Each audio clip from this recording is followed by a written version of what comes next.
Hey guys, how's it going? Today I'm actually going to show you the entire process from start to finish of how I make my own YouTube videos.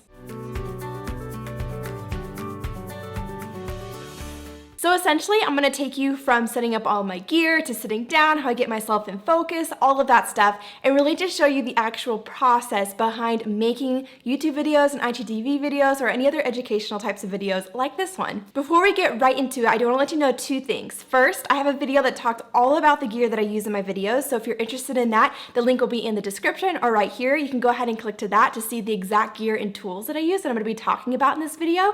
And second, I have a free download that is the ultimate guide to making your own DIY videos. So if you're interested in having the links to all of this and really just breaking down every single step of the process, you're going to want to grab this guide. So the link to that is down in the description, and I'll also put it as a link right here. So the first step to making YouTube videos is number one, to sit down and write bullet points of all of the topics for the videos you want to make. So for example, when I sat down and thought about making this video, I wrote out some bullet points of some things that I want to talk about and make sure that I address with you guys. I don't write out a script or go from a script or anything like that, but these bullet points really help you to just have an idea in your mind of what you really want to talk about and then be able to sit down and go through it and not be sitting there thinking, what exactly do I want to talk about? Instead, you're actually going to just sit down and make the video, and it's going to make the process a lot faster. So a lot of times what I'll do is I come up with topic ideas for videos. I usually get this from polling my Instagram. I get this from videos you guys have liked in the past. And when I get those topic ideas, I pull them together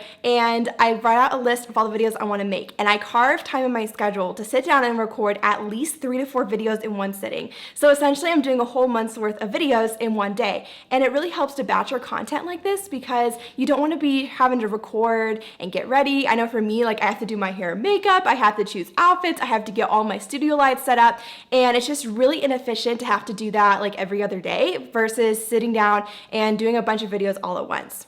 I know this can be really hard, but taking breaks really helps, and just giving yourself plenty of time and not making yourself redo certain parts of a video over and over again, trying to do it in one take as much as possible will really help you with this and help you to record more videos in a shorter amount of time. And when I do this, I'm basically just switching my top for each outfit. As you're gonna see, I wear leggings on the bottom because no one's gonna see the bottom anyway, right? And then I just switch my top of my outfit for each video so I can record so many videos in one take. Step number 2 is I set up my gear. I make sure that my mic is turned on, that my camera is turned on, all my studio lights are on and where I want them. I also get out my iPad and I have it actually right here in front of me so that I can see my notes as I'm recording the video and kind of just glance down and remind myself of what I want to talk about next. Another thing that I do is I make sure that I tidy up the area that I want to shoot in. So a lot of times I'm shooting in front of my desk like I am right here. So I'll definitely make sure to tidy up my desk and not have a bunch of extra stuff on it, just clear off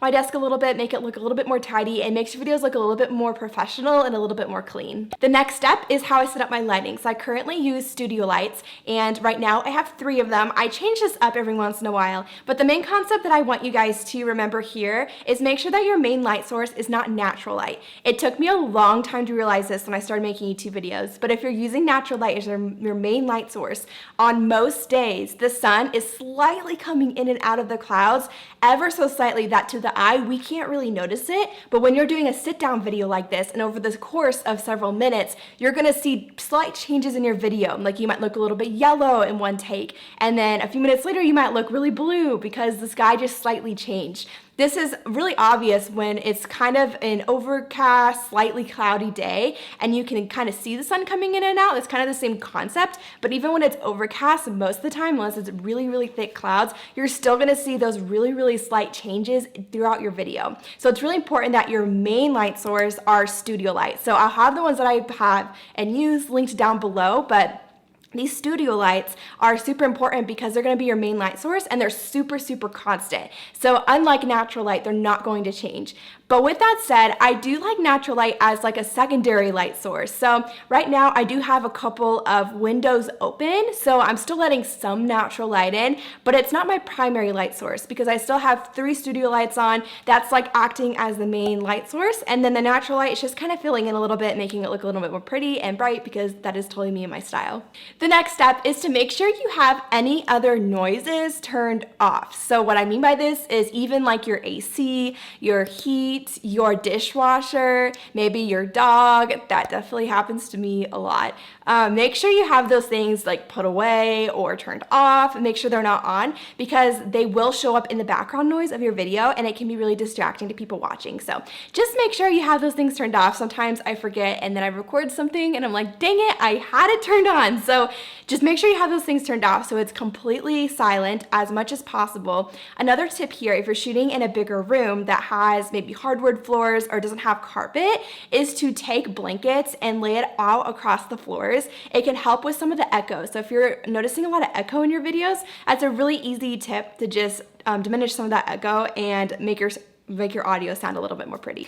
After I've done that step, so the next thing that I'll do is actually sit down and get myself in focus. So I use a Nikon camera that has absolutely terrible autofocus, and I talk more about this in the video on all the gear and the tools that I use. So if you want to hear a more in-depth explanation of this and how this works, definitely head to that video. But for me, I use an app from Nikon called Nikon Wireless Mobile Utility. I use that to get myself in focus, so you can connect it to your camera. I literally can sit down, I can see myself on the screen, kind of get the camera where I want it, and then I get myself in focus, and then from there I can start recording. So as long as I'm sitting in the same spot and I'm not really moving around much, I know I'm going to be in focus. So I don't even worry about having autofocus on my camera.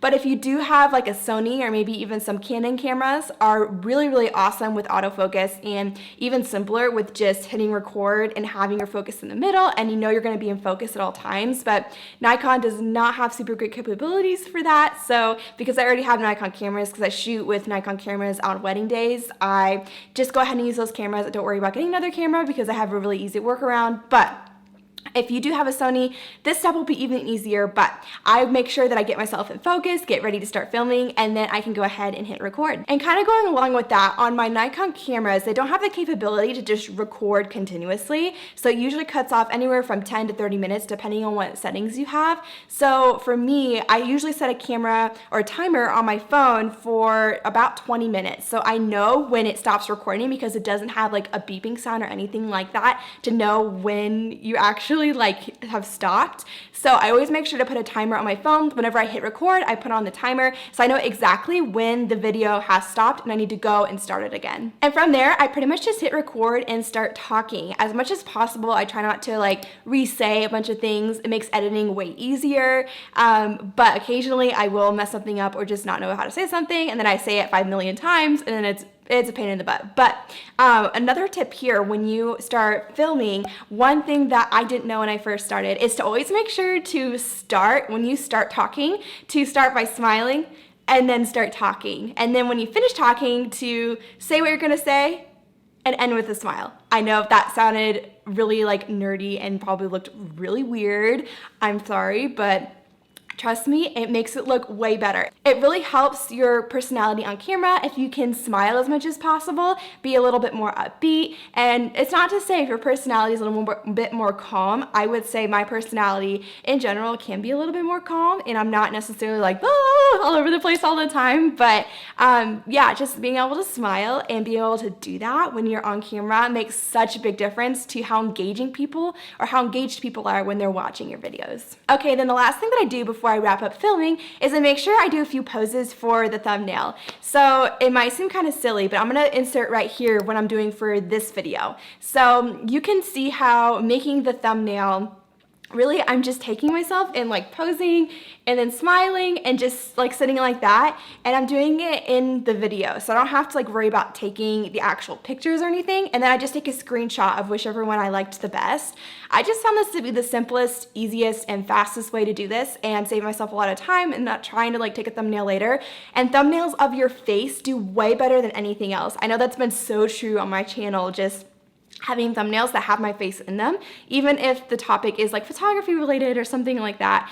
Being able to see your face and know like who they're gonna see when they click on the video usually gets you way more views. All right, and then the last step is to edit your videos. So I edit all my videos in Final Cut Pro. If you wanna see some of the more of the tools that I use, watch the video on all my gear and resources that I use to make my videos. But next week's video is gonna be a little bit more in depth and showing you exactly how I edit my YouTube videos. So I'm gonna show you like a screen recording of exactly how I'm editing so you can see exactly what that process is like. But that's it for this week's video. So I am super pumped. That next video is going to come out next week. If it has already, I'll link it in the description and I'll put it right here so you guys can go ahead and hop on over and watch it. But I am super excited that you guys liked this video. If you did like it, go ahead and give it a thumbs up. Go ahead and subscribe to my channel so you get new videos every Tuesday. And if you haven't yet, be sure to download that free guide, the ultimate guide on making your own DIY YouTube and IGTV videos. It's going to have everything broken down from my workflow to the gear that I use and basically just everything. So if you need it written down and need to be able to reference it, you can totally get that down below. And I will see you guys next week. Bye guys.